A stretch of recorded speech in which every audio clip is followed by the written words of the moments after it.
Olá, sejam bem-vindos a mais um Drop CCA e hoje nós vamos falar sobre triunfe sobre a competitividade. O nosso mundo hoje é altamente competitivo. Se olharmos para a concorrência para ocupar uma vaga nas melhores faculdades de medicina do estado de São Paulo, constatamos que ela é grande.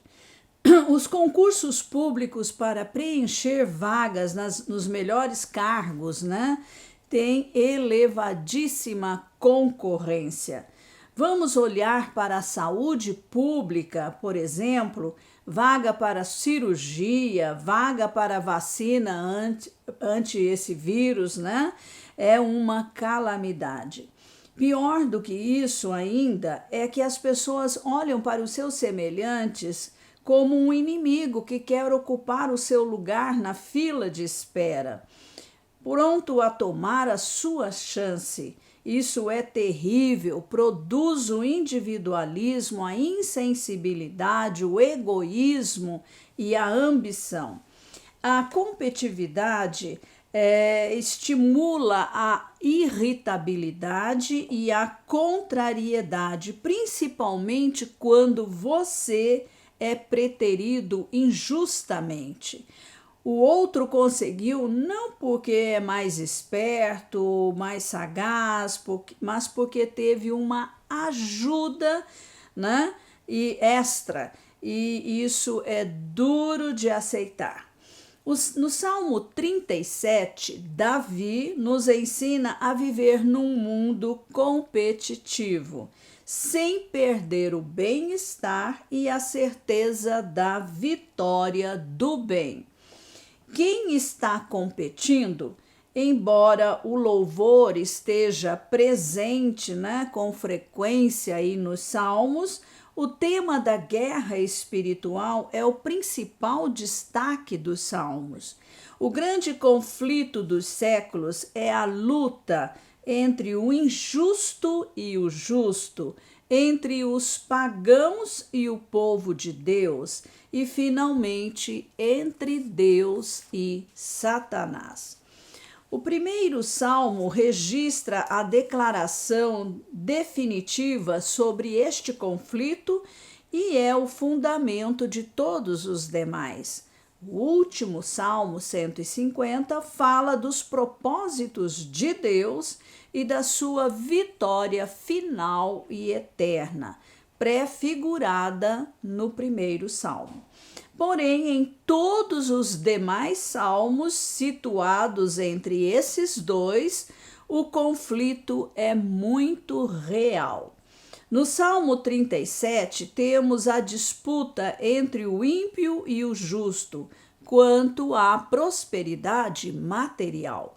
No Antigo Testamento, o sinal mais evidente que havia do favor de Deus era a prosperidade material individual ou coletiva. O salmista se desespera ao contemplar a prosperidade das pessoas, mas em detrimento da adversidade das pessoas boas. Na competição da vida, os injustos levaram a melhor sobre os justos. O salmista está indignado a ponto de sentir inveja dos que praticam o mal. Surge então a advertência. Salmo 37, versículo 1. Não se irrite por causa dos malfeitores, nem tenha inveja dos que praticam a iniquidade. O tema da prosperidade dos maus trouxe questionamentos seríssimos para dois outros servos de Deus, Asaf e Abacuque. No Salmo 73, Asaf afirma, versículos 2 e 3, quanto a mim, porém, quase me resvalaram os pés, pouco faltou para que se desviassem os meus passos, pois eu invejava os arrogantes ao ver a prosperidade dos perversos. a saúde física, a ausência de preocupações e canseiras, a blasfêmia, a violência, a soberba dos malfeitores não eram punidas imediatamente por Deus, né? Você pode verificar isso nos versículos 7 a 12 do Salmo 37. Por outro lado, o salmista é continuamente afligido e castigado, o que o faz perguntar: será que a pureza e a santidade são úteis? Versículos 13 e 14. Em outras palavras, existencialmente, será que vale a pena ser justo? O profeta Abacuque viveu experiência semelhante. Olhando ao redor, viu o pecado espalhado por todas as direções.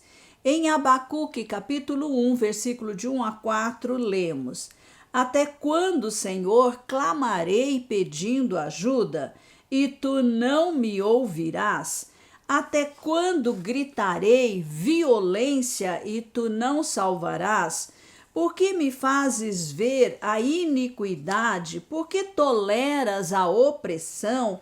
Pois a destruição e a violência estão diante de mim.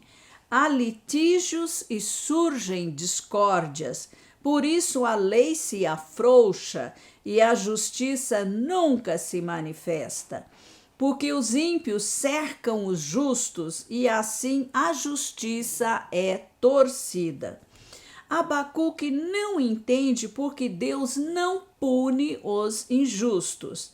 No verso 13, ele desabafa: Tu és tão puro de olhos que não podes suportar o mal, nem tolerar a opressão. Por que então toleras os traidores e te calas quando os perversos devoram aqueles que são mais justos do que eles? Talvez seja este o clamor do meu coração neste tempo tão difícil que nós estamos vendo, né? Tanta injustiça acontecendo. Saiba, porém, que Deus sempre responde no tempo determinado por sua vontade. Como vencer a competição? O Salmo 37 apresenta 3 princípios que nos ajudam a vencer esta competição. Primeiro, ter uma atitude conveniente. Não fique zangado, não se irrite. Parece simples, mas não é. A ira do homem não promove a justiça de Deus, né? Está lá em Tiago 1:20. Você pode ter gastrite ou uma úlcera, então seja construtivo, pratique o bem. Em Provérbios 25, 21 a 22, lemos: Se o seu inimigo tiver fome, dê-lhe de comer. Se tiver sede, dê-lhe de beber, porque assim você amontoará brasas vivas sobre a cabeça dele, e o Senhor recompensará você. Segundo princípio, o fim dos ímpios. O mal jamais triunfará, pois existe em funcionamento no mundo um princípio de retribuição. Lá em Gálatas 6:7 lemos: Não se enganem, de Deus não se zomba, pois aquilo que a pessoa semear, isso também colherá. O fim do ímpio é a destruição, o fim do justo é a paz. Terceiro princípio, a verdadeira segurança. O rico precisa saber que o melhor sinal do favor divino não é a riqueza, mas sim a doce comunhão com o Senhor no íntimo do coração. Está lá em 1 de João 1:3. A verdadeira segurança está em Deus e não nas riquezas. 1 Timóteo 6,17. Por outro lado, o servo de Deus tem uma herança eterna e sabe que o Senhor jamais o abandonará. Deus é a nossa fortaleza no dia da tribulação. O justo, por mais pobre que seja, é mais rico do que o ímpio, pois conta com o amparo do Senhor em todas as suas necessidades materiais e espirituais. Você pode conferir Mateus 6, versículos 31 a 34, lá Jesus falando no Sermão do Monte. Confiemos no Senhor e façamos o bem. Agrademos ao Senhor. Entrega sua vida ao Senhor. Lance sobre ele todas as suas preocupações, porque ele cuida de você. 1 de Pedro 5,17. Coloque sobre Deus todo o seu projeto de vida, as suas aspirações, os seus desejos, o seu futuro. Tenha certeza que Deus fará tudo aquilo que você não pode fazer. Descanse no Senhor e espera nele. Amém.